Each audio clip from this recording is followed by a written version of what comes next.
Go for it. It could also, I'm trying to say is like, let's say Daffy Duck, these other guys are trying to basically explain Walt Disney with the props that they have. Mm-hmm. How do they know? I just want to throw a forward dimension. Right. It's not as motivating. But so to go back to what you said, the logical approach, the idea that things have a source, and therefore the source must be God. But that's limited because in order to find God in that, all you need is an entity powerful enough to create the universe. From existence, all you can get is something that can create. But in reality, there's actually another form of philosophical deduction that can tell us even more about God. So here's the explanation. So in this cup, I have water. Why is it water? Seems like a strange question, but the answer is temperature. It's water because it's not too cold and it's not too hot. If it was too cold, it would be solid. Too cold, if it was too hot, it would be a gas. In other words, water only exists in conjunction with external temperatures. Water in and of itself can't exist alone because it can't exist in a plurality of states. It could be one of three different things. And the only reason it's one of those three is because other things act upon it. And that's true of not just water, but literally everything. Everything in existence can be in a multiplicity of states. And it's only in one of those because something else is acting on it. So how do we know that water isn't the source of a creation? Because it's water. That means that there had to be something else acting upon it. So anything that could exist in a potential possibility range of states can't be the source. We need something that can't be two options. If you go even further, everything around us also has an option that we perhaps don't even consider, which is not existing. Right? This water could also just not exist at all. And if it could exist and could not exist, then something is acting upon it to make it exist. So what we need to answer the question of where everything came from is something that doesn't exist in multiple states. It can't be something that could or could not exist. So if you were to ask the philosopher to define God, the answer is that which cannot not exist. In Kabbalah and in Jewish philosophy, this is called mechuyav hamatzias, the necessarily existing. So when we're trying to figure out what is God, it's not just the thing that could make a world. That's a relatively low level of God in terms of it. A lot of ancient religions had ideas of the powers that could create a world, but they were all defined. They all existed in a specific state when they could have existed in multiple states. They had this amount of arms when they could have had more arms. God, as we conceive, is something that doesn't exist in states. Because any state immediately takes away the necessity of the existence. That's what we call in Kabbalah atzmut. Atzmut means essence. Everything we've been discussing until now in all of our classes has not been the essence. It's all been revelations of God. And we've talked about them extensively and talked about how they're found, and definitions and descriptions. If I can describe it, it's not the essence. Because description immediately takes away the necessity of existence of the idea. Why is it that way, not another way? So that's the source of existence, the philosophical concept. It doesn't exist in two states. God can't not exist. How do we know that God exists? Because the definition of God is that which can't not exist. Otherwise, there's no source for things that could not exist. Of the word sound. So the highest source that we talked about so far is the Or Ein Sof, the light with no end. Right? That's a very specific term. Light with no end. Infinite light. But the Alter Rebbe says that that name, light with no end, is very, very specific. So we're going to see in text 1 how that name tells us something about it and contrast that with the essence of God. Want to read text 1 for us? We refer to God's light as Ein Sof, without end, instead of Ein Lo Tehillah, without a beginning. This preference appears puzzling because essentially there is no difference. Anything that has no beginning also has no end, as is known. The truth is that if we intend to refer to God's every essence, very essence, it would indeed be appropriate to use the phrase Ein Lo Tehillah, without a beginning. However, what we describe as Ein Sof is in fact God's light radiance and God himself. To clarify, when the Kabbalists speak of the Or Ein Sof, their attention is the endless light of God, not the light, the endless one. They are not attempting to describe the origin of the light as endless. We cannot describe God as endless. So I had numbers, natural numbers, we call them. They form in mathematics what's called a ray. It starts from a finite point and it moves endlessly in one direction. That's what all of the higher levels are. They are infinite, meaning they don't end. They don't look like they're ever going to stop. But they also don't look like they have no beginning. Their beginning shines through them at all times. You look at them and you say, well, the beginning of that is God. That's why we call it light. Light is that which you can see the source directly from. You know, if there was a laser that was going on forever, never diffracted, it would go on forever, but just by seeing the laser, you know that there must be like the laser pointer. That's why even Or Ein Sof, infinite light, is not the essence. It is light. It has a definition. And that's why we don't call it light with no beginning, because it does have a beginning. The beginning is the essence. The essence. Everything we talked about now has been entirely different than the essence of God. That's why we can talk about it. The best we could say about the essence of God is the things that it's not. It's called yedias hashvila, knowing by what it's not. We know that it's not the Or Ein Sof. We know that it's not a lot of different things. But what it is beyond human comprehension. Because a human could comprehend it with a limited finite mind, and it wouldn't be necessarily existent. It reminds me of like the Hitchhiker's Guide to the Galaxy, where they ask for the meaning of the life universe of everything. And after a million years with a planet-sized computer, out comes the answer, the number 42. The idea is that at some point, our minds lose the ability to grasp. And when we're talking about something that can't not exist, where every definition, is a limitation on it, human mind can't get it. I would ask you, imagine a colorless world. Colorless. Not black and white. Colorless. You're not gonna get it. Because we don't live in such a world. Like imagining a color that doesn't exist yet. It's just not possible. And that's the limits of the human mind.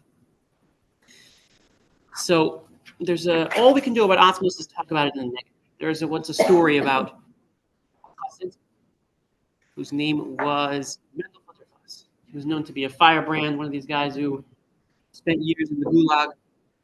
And he met another chassid who was known to be a great thinker, a great Hasidic philosopher. And he asked him, he said, so tell me about Atmos. Tell me about the essence of God.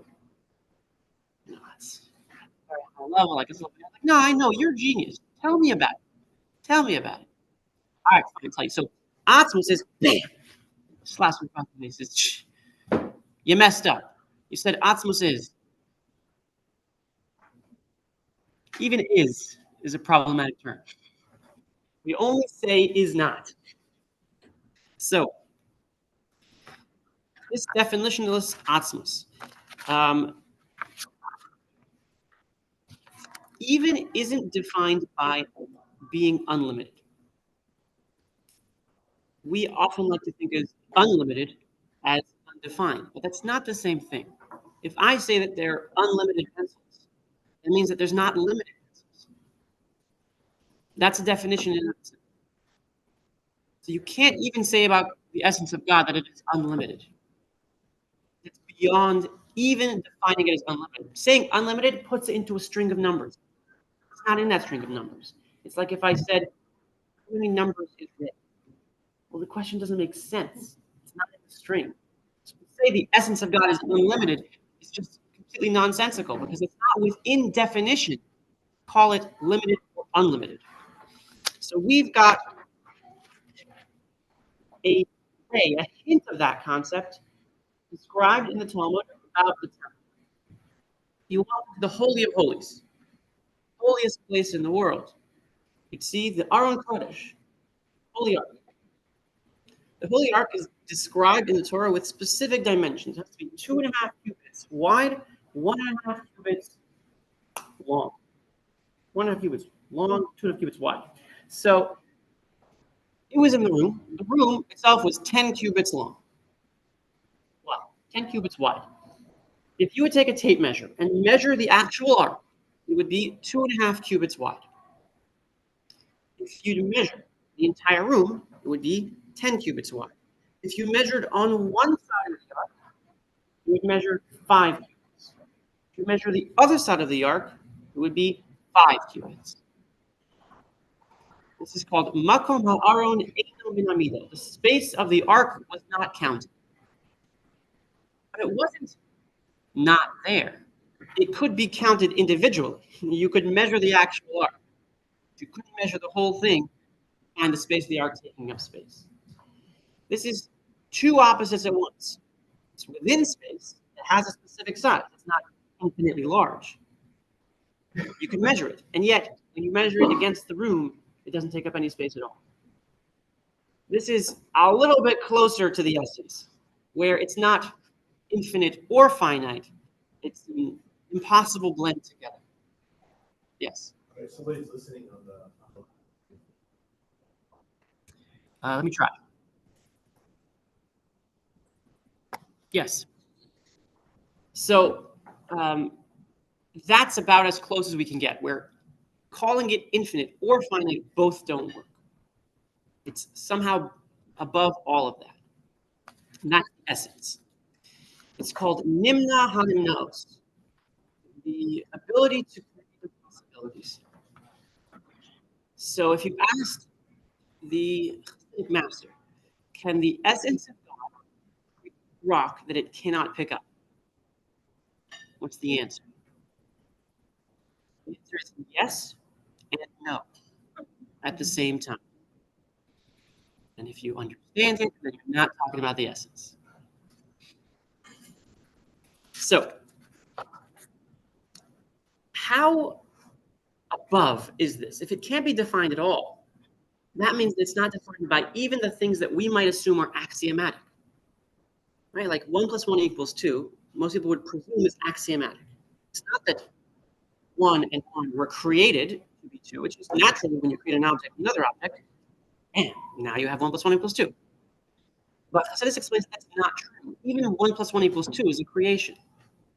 It's just so embedded in everything that we experience that it just seems natural. But God could have created a world where it didn't equal 2, like the ark. 5 + 5 + 2.5 = 10. Could have been, and we would have just, of course it equals. Which crazy person would think otherwise? That's a possibility for an undefined essence. Now we're going to go to the shocking one. We're going to read text 4. I think we're skipping. Text 4.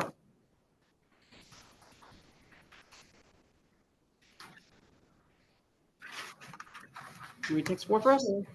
From the start of the universe's creation, God saw the deeds of the righteous and the deeds of the wicked, as it is stated. God knows the way of the righteous and the way of the wicked. This was represented at the start of creation as follows. The earth was chaotic and desolate.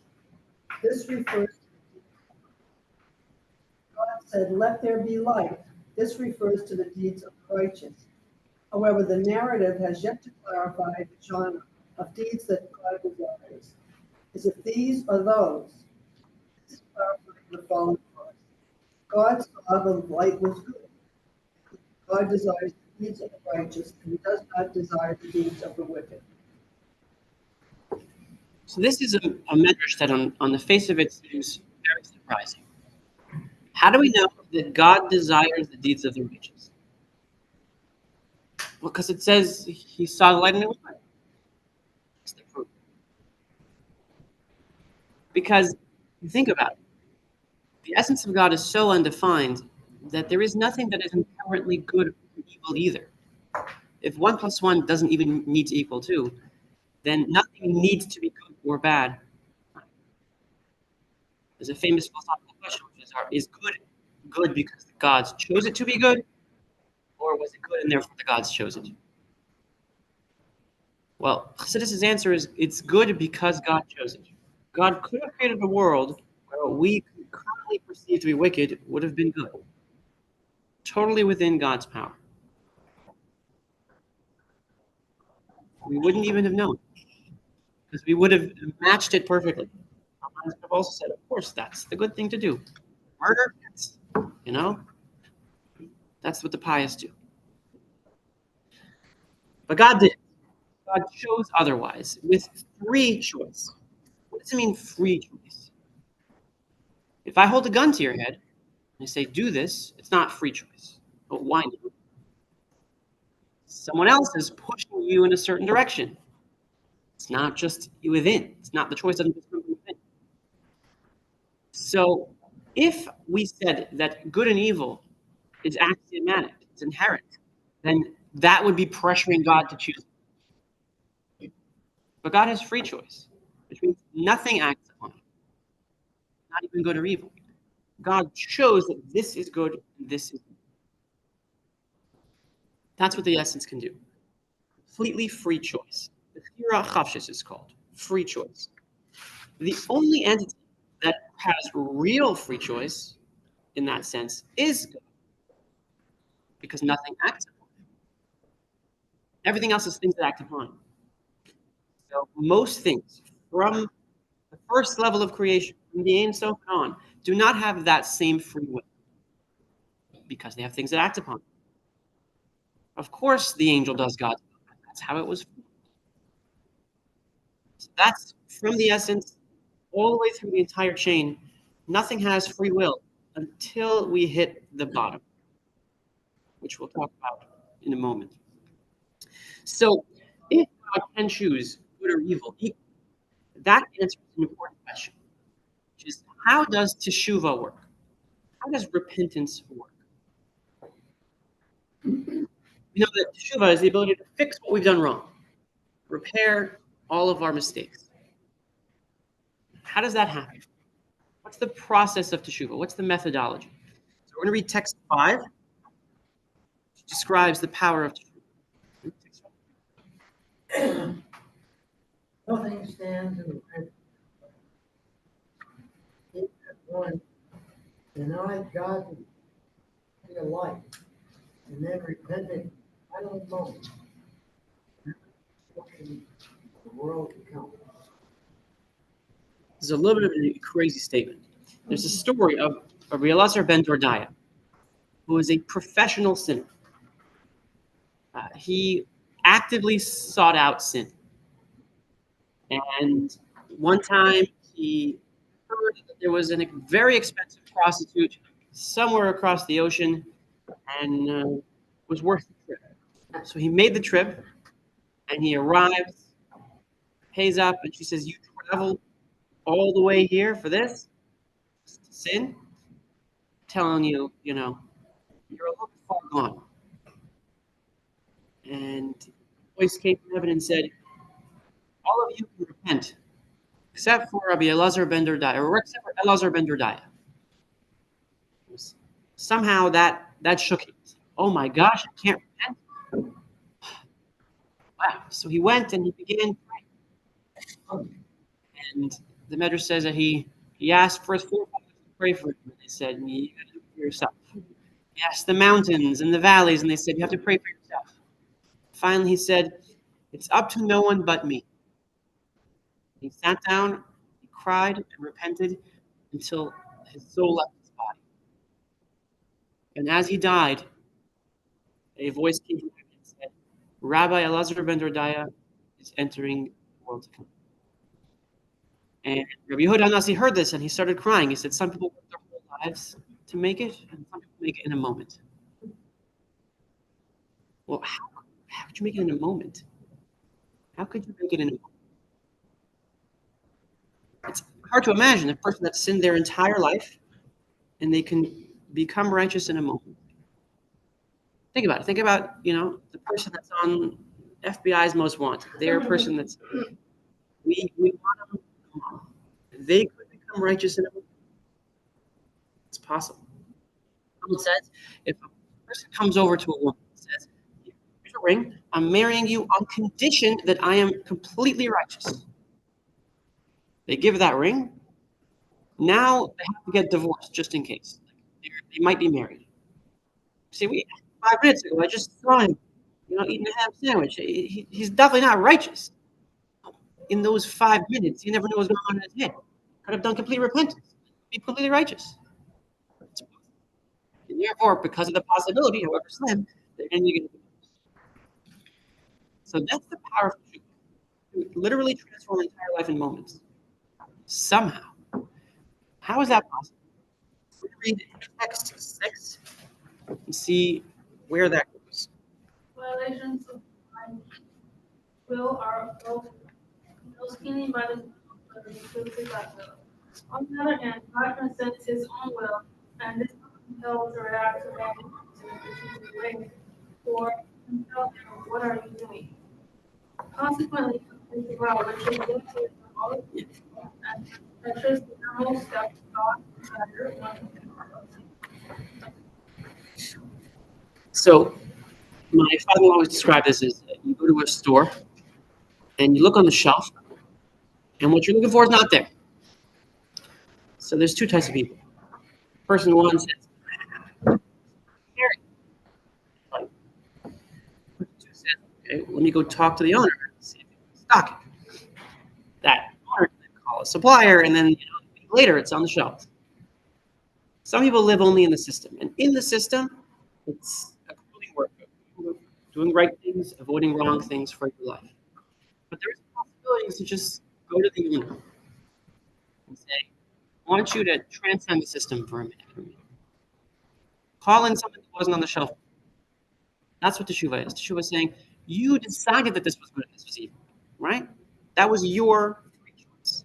So for a moment, choose all of that was also good. Moment. If you can get there, reach that level, then we can really overturn all the evil that was done in a lifetime. Now, it's important to note, this is not evil done to others. Evil done to others can only be forgiven by the person that was wronged.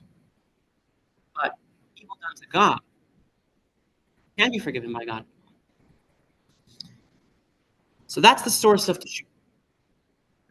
Now, where is that power? How do we connect that power to reach the level of God that transcends even good and evil? Well, that's because within us is a piece of us that's connected to it. This is called the Yechida. Yechida is the highest level of the soul. There's 5 levels of the Jewish soul. The highest one is Yechida, which means united or oneness. It's the part of our soul that's always connected to God. It can't be dirtied by sin. And so therefore, if we can tap into it, it's always above whatever we've done. So if we connect the essence of ourselves, which is united with the essence of God, we can then use that to say, look at me, I'm still not dirtied by sin. I'm still above it.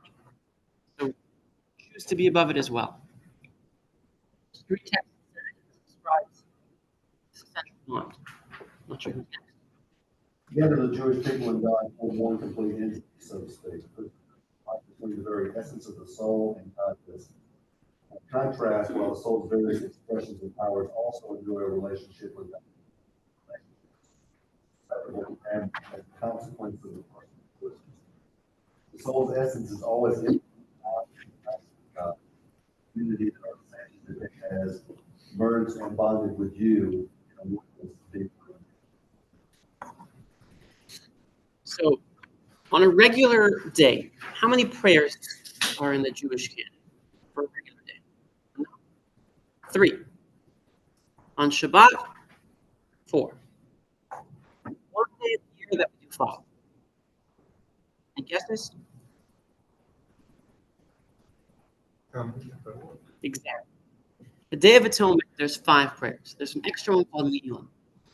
Told that those prayers represent the 5 levels of the soul. So the Day of Atonement is the day when we're supposed to try to reach that 5th level of the soul. And that's why it is a Day of Atonement.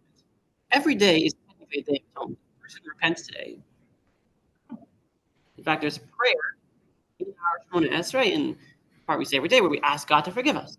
What's special about the Day of Atonement? Every day is a Day of Atonement.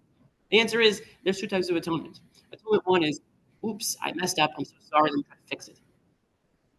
That's working within the system, writing things off each other.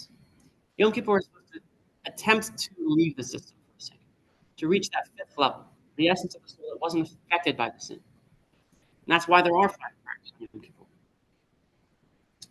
So, everything in Seder Shtalshalos, everything in what we've talked about till now, has been inside the system, as we were. From the infinite light all the way down, it's all within the system. But the flow of creation actually leads kind of in a circle from God back to God. What's the difference between something physical and something spiritual? Hard question to answer.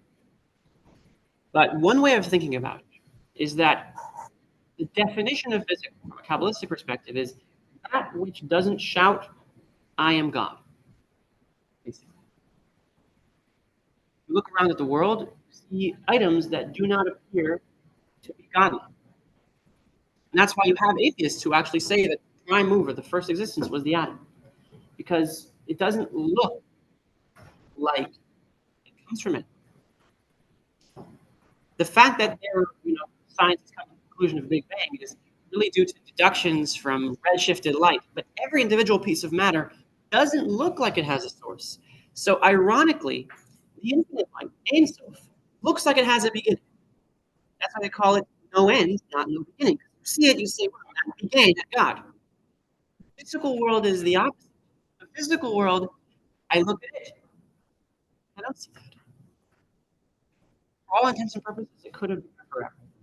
Perhaps not in this form. Matter is neither created nor destroyed. So it could have gone back forever. The fact that that possibility could exist in our minds is testament to an impossibly huge power within the physical that doesn't exist anywhere else. Nowhere else in creation does it look like it doesn't have a beginning. Everywhere else looks like it stems from God. But this doesn't. We can deduce it logically. We can infer it, but it doesn't look like it. That's the hidden power of the true yesh, it's called. God is the true yesh, the real is, the real thing that is, has to be. And a hint of that power was implanted within the lowest level, physical. So, if you were to create a home, get a piece of land, dig into the ground, pour in cement. Every step of that process is part of the finished product. But what we really want is the finished product.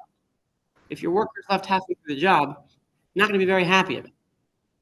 The final product is always the objective, the goal. So it's called Sof Maaseh B'Machshava Tchila. Whatever the final objective was, that was the first thing that you had in mind. When you think of your house, envision it, you don't think of, unfinished walls. You think of finished walls. How do I get there? I gotta make walls. So when you're looking at a creation, all of existence, what is God's final objective? What was God's plan? What was his blueprint? Find that out. You got to look at the last level. That's the final step.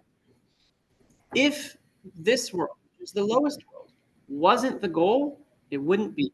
God would have stopped earlier. So the fact that there is a physical world, which is the lowest world, implies that this is where God's desire truly lies. In the things that look like there is no God. So we're going to read text 8, Feeling of Independence. In upper spiritual worlds, and this material that only the inhabitants of our material world experience their existence entirely independent of any source. The difference between light and a created being. Light its existence informs us that there must be a source of light. By contrast, the material creature does not indicate the existence of the creature. In fact, it actually conceals God's existence by projecting itself as an utterly independent existence. Only logic demonstrates the incorrectness of this natural perception. We treat our existence as entirely dependent on God, and it is only our perception that generates this sense of independence. Nevertheless, the very fact that we imagine ourselves to be self-generated is because our spirit is absolute, absolutely independent existence. So we often like to talk of creation as ex nihilo for the fancy ones, something from nothing. Kind of ironic because it's in reality, it's not really something from nothing. Nothing, something. The real something is God, and everything else is the nothing. But somehow, some way, we don't call it that. An angel would never say something from nothing. An angel would say nothing from something. Because the angel feels God. He feels the nothingness of himself as something. We look around and we see, oh, this is what is. Perhaps we find nothing that makes us. In reality, though, it's we are the nothing and God is the something. That's the perspective from God's side. From God's side, the nothing comes from the something. Text 9, we're going to see these two perspectives. Yesh me'ayin and ayin from yesh. Created entity is considered nothing like element, meaning that it has no independent existence and is therefore utterly nullified before God. Nevertheless, that is only before him in God's perception, viewed with the truth of. However, perception from below, i.e., created being's perception, is that it is an entirely independent creation. This is because the energy that flows into a created entity is not understood or experienced by the entity at all. This is why we refer to creation as something. It's kind of like raising a teenager. When you're raising a teenager, not that I have personal experience about this, but in concept, you'll tell me if I'm wrong, teenagers like to be independent. So hold their hand, they will actively run.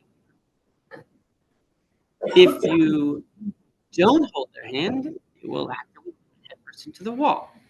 So what do? You try to be there without them knowing as much as possible. Guide them without feeling guided. That's the impossible balance that the parent goes through. Well, that's kind of what God is doing. In reality, we're all within the presence of God at all moments, holding everything in existence constantly. So in reality, we are. Don't feel it. That's what God is attempting to do. For him, this is all nullified. Everything here is part of it. He wants us to not feel independent, to feel like we are the true existence. You know, this perspective, this POV is the real one. So, how do we get this sense of independence? We read text 10, which tells us how such an independence is possible. Who's up next? Read text 10. Great essence. And then no antecedents or cause at all. Power and identity from absolute and total nothing. The extent that it created senses that it has no cause or The real power of creation is creating something that doesn't need you, or at least feels like it doesn't need you. That's the real power of creation. So in some sense, this all could have happened in a moment. If you think about it, we talked about the whole Stauschalis, creating empty space, putting a line in, all of that. It could have just been create something independent. Possible. But then there would be no path up. Often Seder Stauschalis looks like a ladder down, but that's not really the way it is. It's really a ladder up. If it was from our perspective, if all there was God and us, and none of those levels in between, would be hard to come close at all. Because as we all know, the essence of God is so undefined that we can't grasp it at all. We never get closer to it. So cleaving to God would feel impossible. But by learning about each of these levels, they are ladder rungs for us to stay, for us to feel close. God separated it entirely. Instead, he created somewhat of a bridge. But reality, where we are right here, is the real final objective, where we feel completely independent. But in reality, though, we aren't. We are just completely united with God. And we have a part of our soul that feels that. The essence of our soul, the yechida, the highest level of the soul, doesn't have this yesh sense, the sense of independence. It feels united with God. So it isn't, again, the final objective of creation, because it also doesn't feel the independence. But if we tap into it, we can find that connection with the essence, which can supersede some of the things we've done, perhaps. So we are going to skip a little bit to a home for Atzmut, a home for the essence. So which is, why did God create the world at all? What was the purpose of creation? We know that here was the purpose, but why? Why is here the goal? It's a little bit of a long one. Any volunteers? Read text 13. Want to read text 13? Go for it. There is a known statement of our sages that God created the world to enable the fulfillment of fire and abode in this lowest realm. Now there is no higher or can lower it presence because it fills every realm of existence. Rather, the description of our world at the lowest realm can be understood by first appreciating that before the universe, all that existed was God himself. The very space that the universe now occupies is built in God's presence. The fact that it is the reality even now from the truth of God's perspective. The change caused by creation is only viewed in the perspective of the recipients of God's vivifying energy, because they received this by way of multiple species that have been and conceived God's life. From their perspective, this concealed process is referred to as a Stauschalis of the world, meaning the evolution from each other and interlinked progressively dimmer reality by way of countless steps of concealment of the divine light. This continued all the way until the creation of this physical, corporeal, tangible world of our bottom of the entire chain. There is no realm in terms of the concealment of God's light. It is a world of incredible darkness, that it is filled with that actuality, and that nothing exists immediately. The goal of the entire realms of spiritual existence and the purpose of it progressively steeper descent in terms of divine concealment is not for any of those spiritual worlds. Rather, the purpose is lowly tangible. From God's original design, provides pleasure from no efforts to suppress the forces and to transform darkness into light until the God light shines openly in the entirety of this world. The very impact of ultimate darkness and for sanctity. Thank you. So God wanted the impossible to happen. He wanted something that doesn't feel him at all to bring the essence inside of it, to create a dwelling place for him in the lowest levels. Dira b'tach, it's called. That right there is the purpose of creation. A home for God in the lowest world. This helps answer an important question. You open up the Tanakh, look through all of it, in your spare 5 minutes or so, you will find no mentions of the world to come. The afterlife does not appear. There are hints to it. Abraham is gathered to his ancestors. That's about as close as you get. It mentions of the grave, Sheol perhaps, but the afterlife doesn't appear, which seems strange because isn't that what we're going for? Isn't that the goal? What is the purpose? Why is that missing? Well, the answer to that question is that it's actually not the goal, not the objective. Think about it. It's not the lowest level. If it's not the lowest level, it's not the goal. So, what is the goal? So this explains that when we pass away, our souls move to the world to come and wait. What are they waiting for? Mashiach to come. And when Mashiach comes, we have the resurrection of the dead. Souls in bodies. Why souls in bodies? Why not just souls? Because a soul without a body is not the purpose of creation. The purpose of creation is that this world becomes a home for God, not a world of spirituality. That part's not the cool part. The cool part's not things that feel God doing what God wants. That's not so cool. In Kabbalah, it says it's like trying to find a talking bird. You don't want a talking human because that's not so shocking. You want a talking bird. You want the thing that doesn't feel God to do what God wants. And that happens in this world specifically. So if you asked the Jew, are you waiting for the next world? Not really. Ideally, we don't want to die at all. We plan on living here forever. We plan on living within the physical world, and making the physical world as holy as possible. So, in other religions, the ideal human is the one that separates from the physical world as much as possible. They fast, they live in the mountains, they practice breathing. In the Jewish perspective, the highest level of human is a guy who has a job.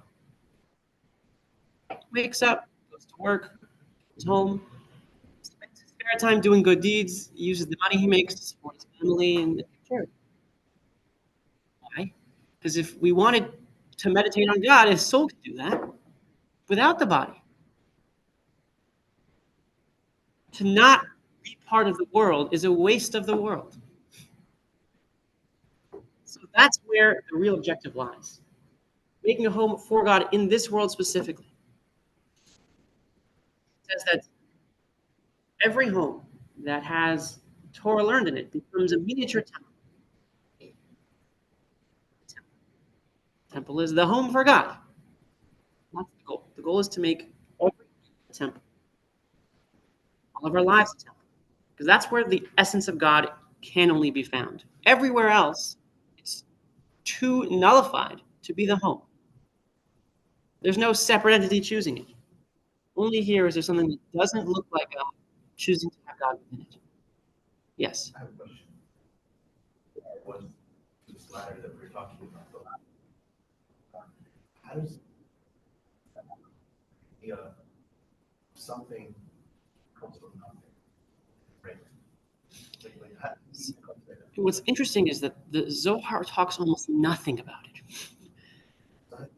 So we know, first of all, the idea of Atzmut is again a logical conclusion, but the word appears rarely. But because it's so far from us, it's almost undiscussable. So the Zohar says things like thing with a level of God that has no definition, essentially. But that's all it talks about.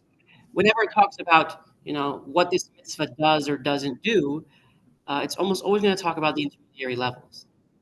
Because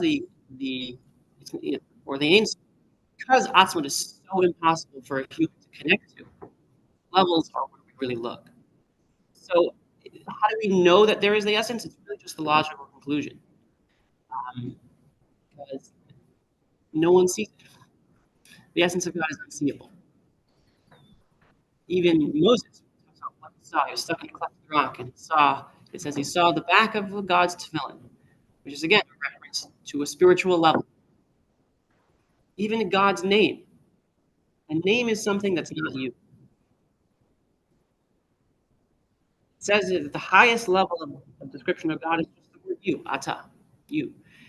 If we're living alone on an island, you wouldn't need a name. It's only if there's something else that needs to talk to me. The essence of God doesn't have that. So when it says God created with a name, we're not talking about the essence. The essence is basically untalked about.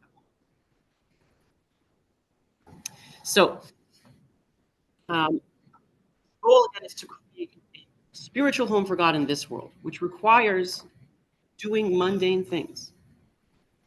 And from that perspective, a person can sometimes feel like I'm not spending enough time learning.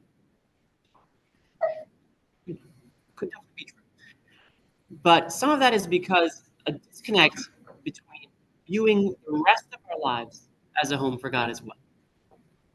Because in truth, all of it could be a home for God. Think about it. What happened at Mount Sinai? Talk about this before. What happened at Mount Sinai? The mitzvahs were given before some. They had a Passover in Egypt. It says Abraham kept the Torah. What happened at Mount Sinai was the possibility for the physical world to become home. That's the shocking change. So that's what we are trying to do. Not escape from the world, but embrace it and elevate it. So we're going to read text 14. Just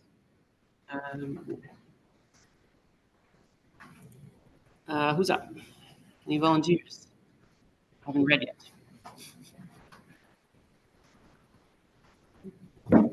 Go for it. I only you have desire nothing with you on earth.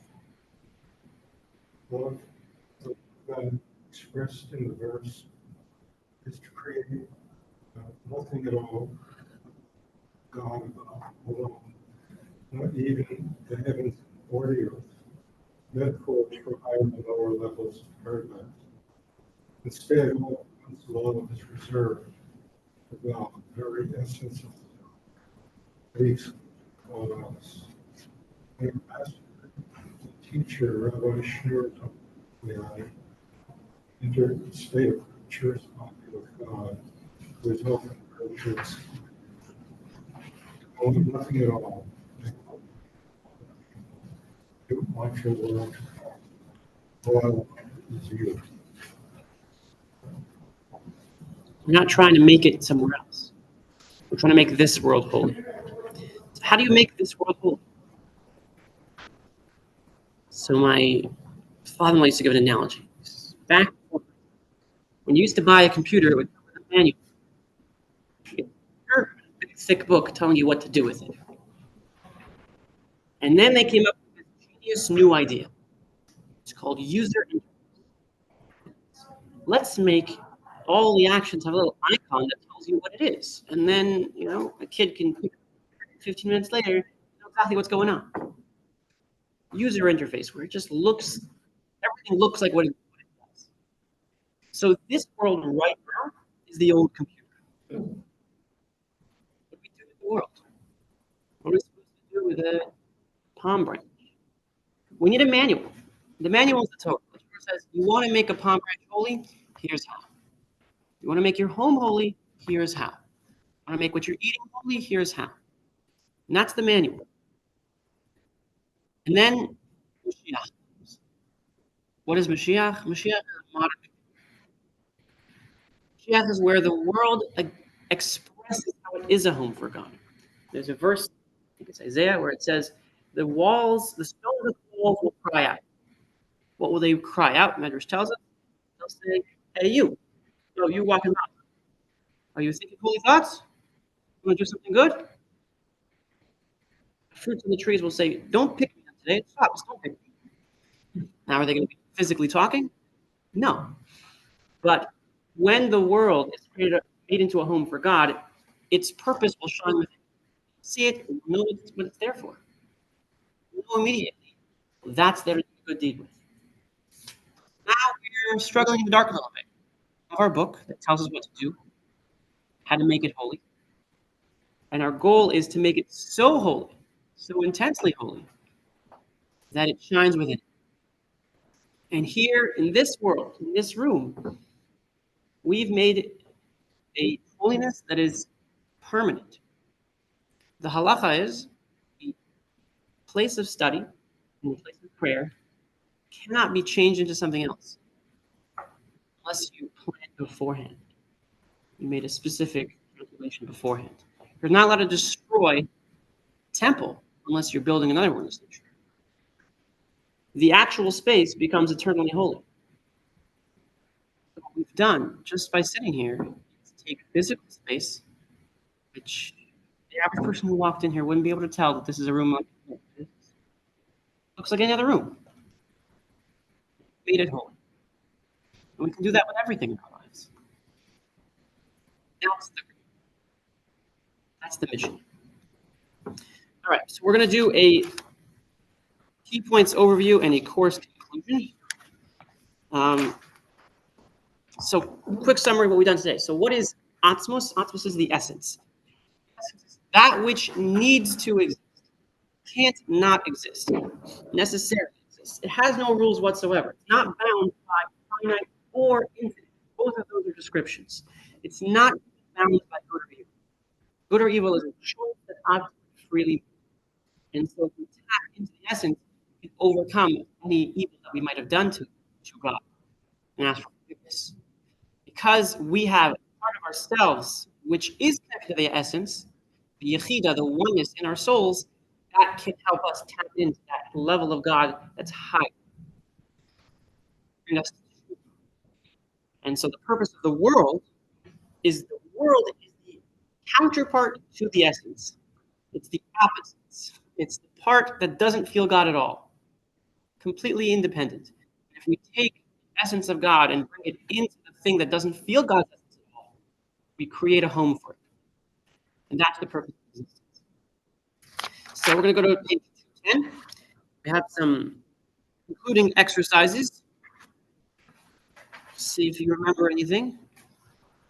You will be graded and charged extra if you fail.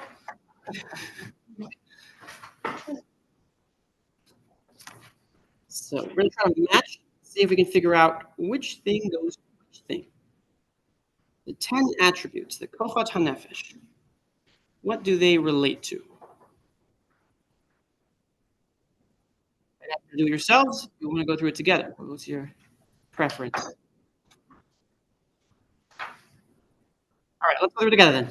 All right, so the 10 aspects of ourselves are a reflection of the 10 sephirot, 10 attributes on high. As we said, our bodies are always the place to look because we reflect the spiritual world. Our makeup reflects them. So the 10 attributes, powers of the soul, reflect the 10 sephirot. The power of thought that we have reflects the world of Berea. All right, the world of the world of Berea. And then action is the lowest level that we have. Reflects the lowest world, the physical one, the world of Asiya. The power of speech reflects the world of Yetzirah formation. Then we have desire. Desire, the thing that's implanted within us, comes from above. That is a reflection of the Or Ein Sof, the infinite light. And then the soul's essence, the Yechida, is a reflection of God's essence, Atzmut. The animal soul is a reflection of Tohu, the world of unchained power. That is the short course conclusion. So, I would encourage you, as a takeaway from this course, to appreciate the power of good deeds, to appreciate what happens when we do a good deed, where we elevate ourselves and the world around us in a permanent sense. And it's not just mitzvahs in the sense of praying, putting on tefillin. Those are all good things that elevate the world. But even the most mundane actions that we do, when we do them with the correct intention, also elevate the world. stop thinking of our life as having a holy part, unholy part. There's only one. There's only doing what God wants. So our bagels are holy. They brought us here. Yes. I have a question. Yeah. I mean, I thoroughly loved teaching. And this is with the utmost respect when I ask you this question. I struggle with belief back and forth, back and forth. Always have. And I just want to know, it's probably a very difficult question. Suppose you were born into an atheist family, or into Buddhism, you would be completely different. So, how can you truly believe in the God that you're talking about if you were born into a different? I know this must come a long time. This is a good question. The first thing I would note is that Atzmut is actually universal. If you ask a Hindu person, say, how does your God have a specific form? Doesn't make any sense. Who made it have that form? Answer. There's really a God that's beyond any definition.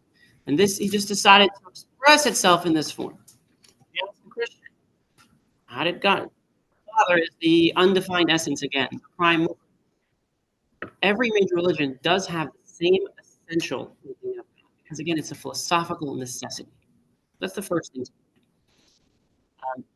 Second note is that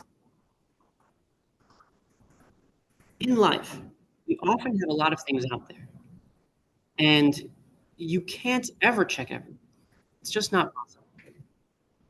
Is it possible somehow that I would have been born in a different religion, would believe differently? Likely. So what does that mean for us? That means that you can't ever buy a car because there's more cars out there. You can't marry someone because there's more people out there. We can only deal with the information we have. So go.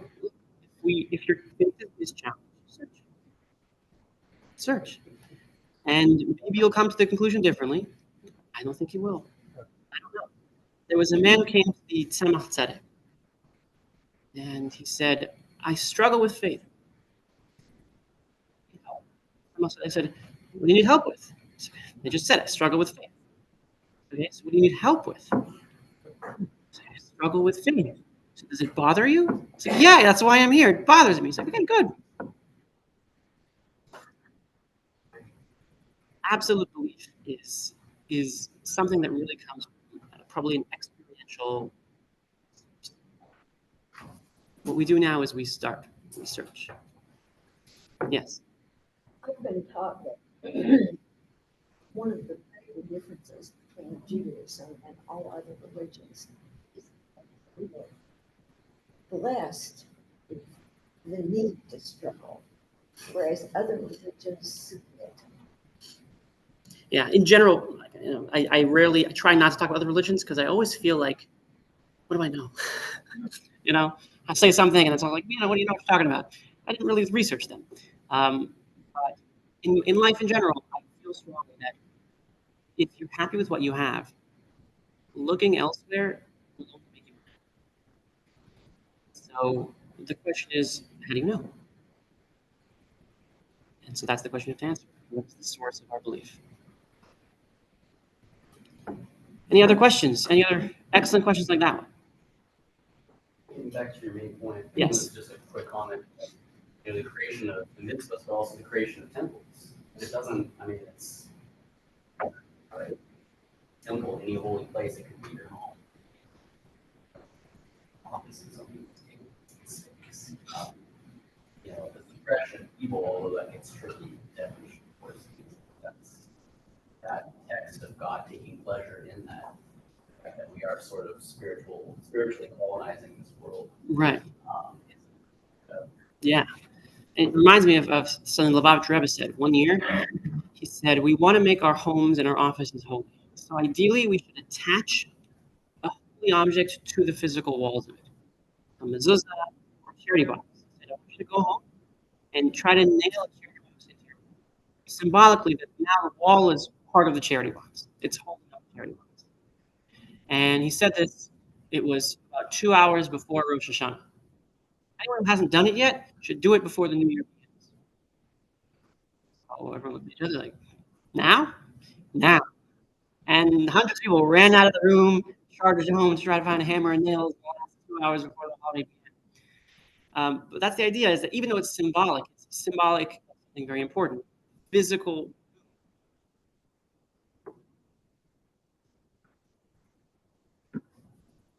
All right. Have more questions? I'm here. I have questions. Thank you so much. Yes. Thank you. All right. I'm sure there are more courses which you could ask Rabbi Schusterman about. Yeah. All right. Have a wonderful day.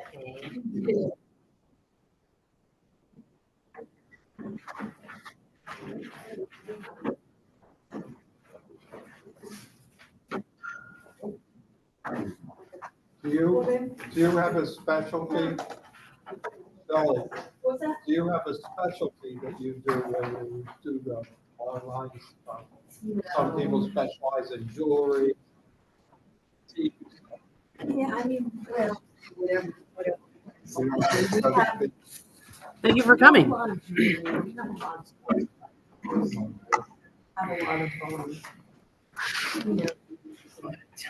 Miss anything? Dimensions of the Holy Holy. Yes. I understand that the cubit was defined as the length Yeah.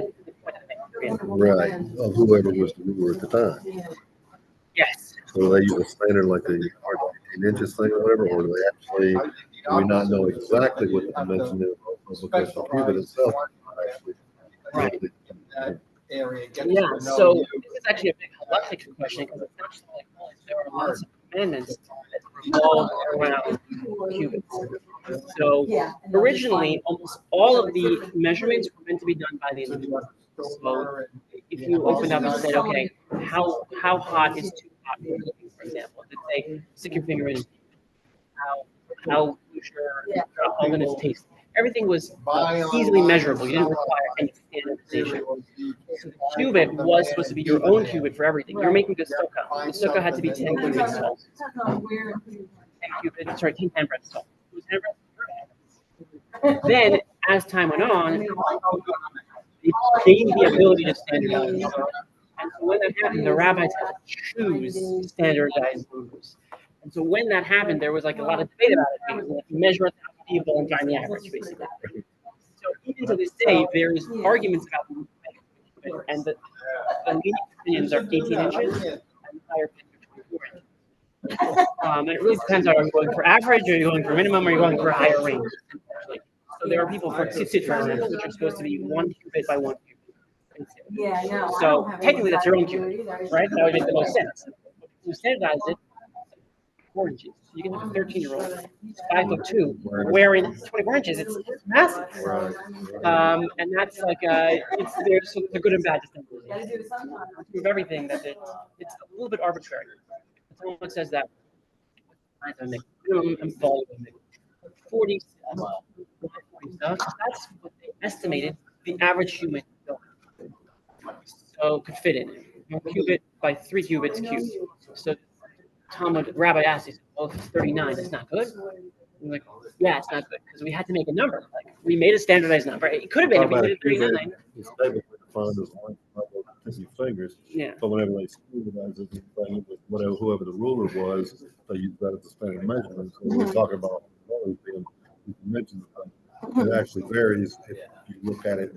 Yes. He's explaining that eventually they had to come to not personal, but so many handbreadths, so many things, figure out and have the debate back and forth about what's. Yeah, and they're kind of arbitrary, but like the rabbis have the power to decide them, and once they decide them, we just accept them. Right. But I find it interesting that when you speak of that, it exists there, but it doesn't take up the 10 cubits, but it's there, but you can't measure it in there. That actually you quite measure the cubits. Yeah, exactly. Technically, you don't even know the cubits. Right. The length. Exactly, that's true. So it's all the above things. That's true. he's the scientific mind, so he's going to look at things like that, you know, the engineering major. He's going to analyze everything scientifically, see if it all adds up. Yes. We thoroughly enjoyed this.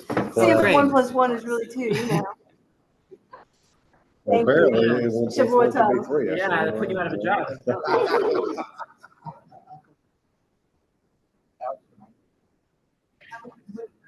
All right, see you soon, I hope.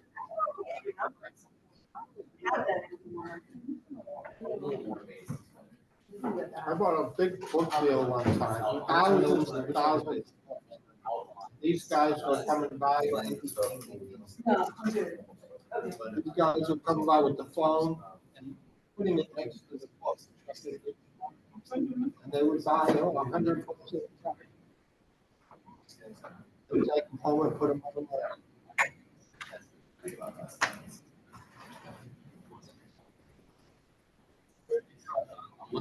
Dennis comes in, I saw nothing for the way. He's playing the Show me this. I'm a young man.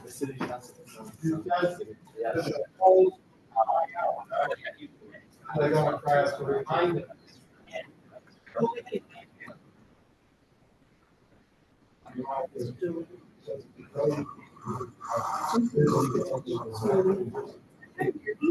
Not your number, that's so weird. Hey, what's your number? I appreciate it. 770.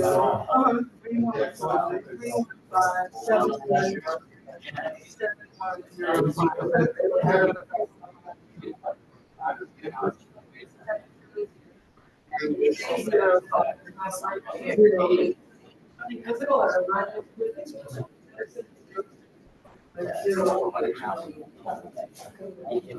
What email have you?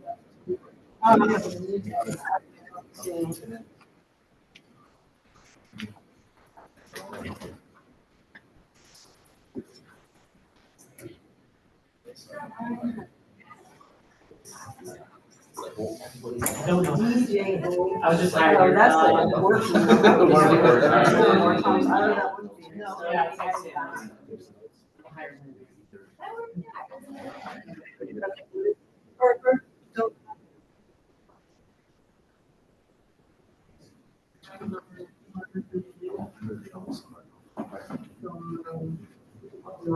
That's Gmail. What's yours?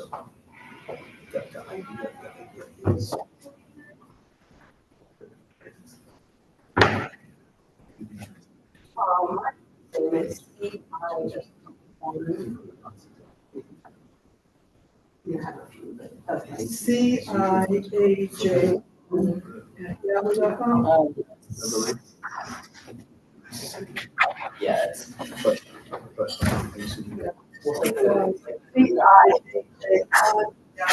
Yep.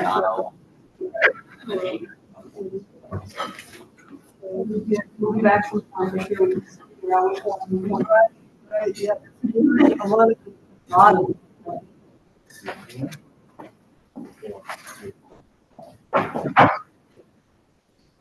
What's the service?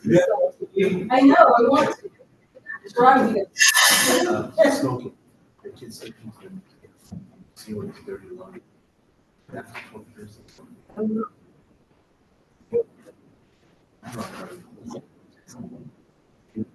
then all the hand. Is your smoker. Don't come to my car. I'm supposed to do this stuff.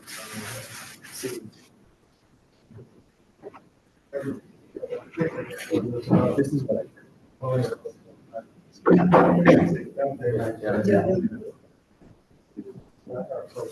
Yeah. But there's soda.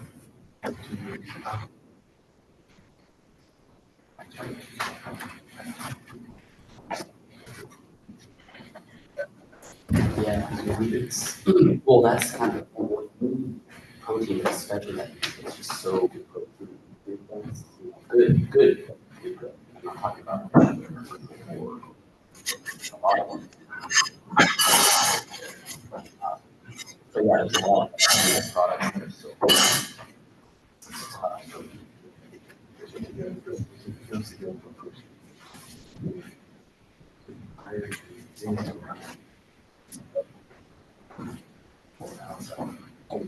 There's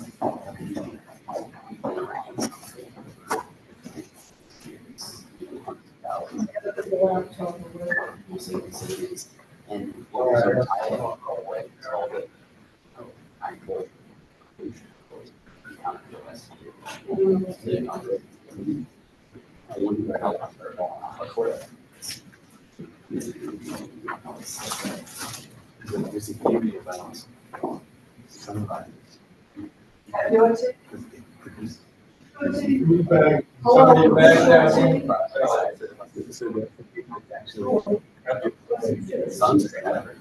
That's not your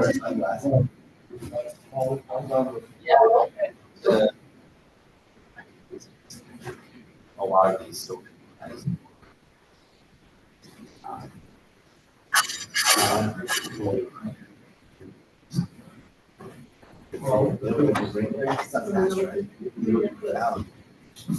Wait a minute. you kill a cow, they cook it, they all the hormones and all that. People really Incoming. Our books are now, Right.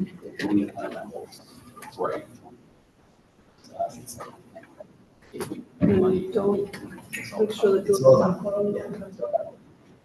It's all about- I've never gone to a book again. I have never, which stands for 3 months. It doesn't expire. I have all this stuff. I don't know what it is. It's made in a machine somewhere. Yeah. But it's not real good. Milk usually goes back with all the bacteria. After a week. Yeah, good. Should go back within, yeah, 90 days. That's. This went out. See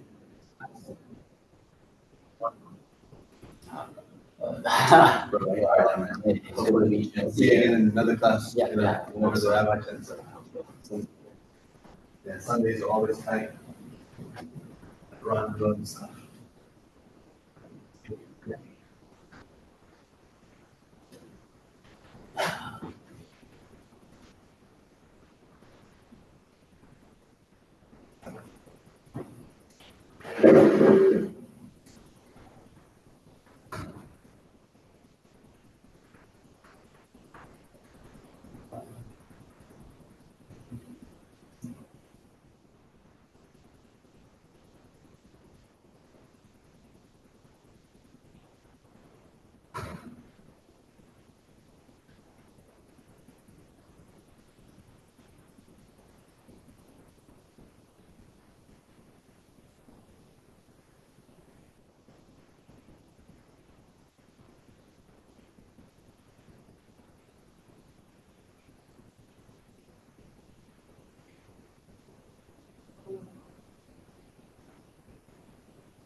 I'm not sure whether you just closed this.